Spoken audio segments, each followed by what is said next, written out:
Well, last month, CN Rail signaled that they have started the process to discontinue operations on a stretch of rail track between Squamish and just north of 100 Mile House. And this has renewed the idea of bringing back a passenger commuter train along that corridor. All of this has our Caroline Chan thinking about transit and the possibilities of a regional rail system all over the Lower Mainland. And Caroline is with us in studio to tell us more about it. Hello. Good morning. There used to be regular passenger trains, the interurban. Well, first of all, there used to be Yes. passenger trains going on those CN tracks. Yes. But then we also had the interurban Yeah. all through the Lower Mainland. Yeah. Where are the conversations now, or how have they started about bringing something like that back? Okay, let's go start with the corridor of the sea to sky, Yeah. right? So along that corridor, it was the BC Rail used to operate on those tracks. And when they stopped operating the commuter trains, the province leased the tracks in the early 2000s to CN Rail for cargo. But now politicians at the federal and provincial level in the sea to sky region say it's time to bring it back. I spoke with Green MLA for West Vancouver Sea to Sky, Jeremy Valeriot, about this. It's a once-in-a-generation opportunity. CN has said we can't really run this line commercially for freight. It leaves it open to possibly a public-private partnership or local government get involved with a private operator, and potentially bringing back something that we haven't seen in 30 years. And I think a lot of people are regretful about the decision to sell BC Rail and discontinue that service. People used to ride it all the way to Prince George. I talked to somebody who said they used to, in the 80s, they would just flag down the train on the side of the road in Lions Bay and jump on it with a group of school kids and go to the Railway Museum in Squamish. There's a huge amount of history of rail in this corridor, and I think we're hopefully trying to honor it by bringing it back. So Jeremy did say when the flagging down of the train was organized, it wasn't just like a random, hey, I've got a bunch of kids, I want to take up the train. But That's good to hear. I know it's like this is a holdup. We have seen the population of Squamish and Whistler grow significantly in recent years and all the way up to Pemberton. So what has that meant for transportation needs? So housing affordability has been a big thing. Yeah. People have moved to the sea to sky region to find homes, but it means they're having to commute for work. And Valeriot says that oftentimes that means driving a car, which comes with its own costs. In this time of affordability challenges, that's a significant obstacle to people and a huge expense for people who, for example, work in Whistler and live in Squamish, or Pemberton is the most common scenario. And so being able to jump on a bus for a reasonable price, $5 or $10 to get up and down the highway, it would help people's cost of living, but it would also help some of the congestion we're seeing on the highway, some of the safety issues for people who don't like driving in winter blizzards, and it would have air quality and carbon emissions impacts as well. Valeriot says that a rail system is great when the main highway is closed, like when there was a landslide recently, by giving people more options to get around. And he's talking about bringing back the commuter train on the sea to sky. But if you look at the Lower Mainland, there are tracks and other remnants of the old interurban railway system. The infrastructure was here in the region at one time. Oh, did we have infrastructure? There was so much. Okay, even as recently as like the Olympics, right? There was the Olympic demonstration line that was just 2010, a temporary service between Olympic Village and Granville Island that ran only for 2 months. You sat on it, right? I rode it. It was gorgeous. Right? Yeah, it was beautiful. And now there's nothing. No, I know. And you mentioned, so there was the whole tram system. Yeah. There was the interurban rail lines. And that moved people from city to city around the Lower Mainland and the Fraser Valley.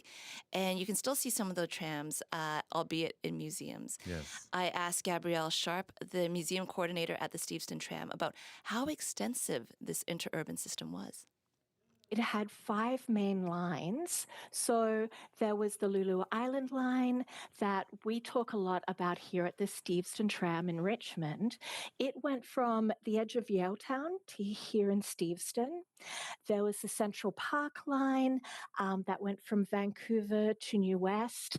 And we know that today is the Expo line. They built the Expo line on top of it. There was the New West to Eburn line. We know Eburn today is Marpole. And then there was the Burnaby Lake line, which it follows, the Millennium line follows a little bit of that. And there was this incredible Chilliwack line. It went from New West all the way to Chilliwack. It was 100 kilometers long, the longest tram line in Canada when it opened. So, as you can see, it was quite extensive. And that line from New Westminster to Chilliwack, Yeah, Sharp says it would take about 2 to 2.5 hours to travel from end to end. yeah, And that's technology from before the Second World War. And it was green. yeah. It ran on electricity. So imagine what we could do now. Sharp says that we stopped using the interurban system because there was a shift towards cars and the fleet was getting old. There's this feeling like we always like to think that we're moving forward with every decision that we make, every big decision that you make, and you sort of think, oh my goodness, was this the right decision back in the day? Pulling up all these incredible rail systems that we had, and that helped shape all of our communities across this region. That was Gabrielle Sharp, the museum coordinator at the Steveston Tram. And all of this really does make you wonder what it would be like if we still had, this rail system operating, and if it had been modernized, along the way, and how fast that ride from New Westminster or from Steveston to Chilliwack would be. What kinds of conversations are there, serious conversations about a regional railway? Well, there is a group that has been thinking about this. They're called the Mountain Valley Express, a nonprofit that is researching and advocating for world-class regional rail that will serve the south coast of BC. I asked Lee Haber, their Director of Strategy and Partnerships, about how we already had this railway system in place.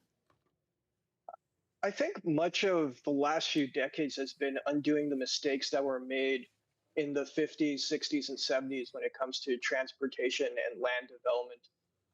Since the SkyTrain has been built, a lot of the focus has been on expanding transit, on building around transit. I think we've made big progress. That said, I think we have a long ways to go until we're competing with the most livable cities in the world, such as Copenhagen, Amsterdam. You could also say Melbourne. And I think part of that is going to involve reutilizing some of these corridors that we used to use. That doesn't mean we try to go back in time and replicate what we did in the past, because, obviously our region has changed since then, and what made sense in the past may not make sense now. Haber says that we can learn from the past and build better.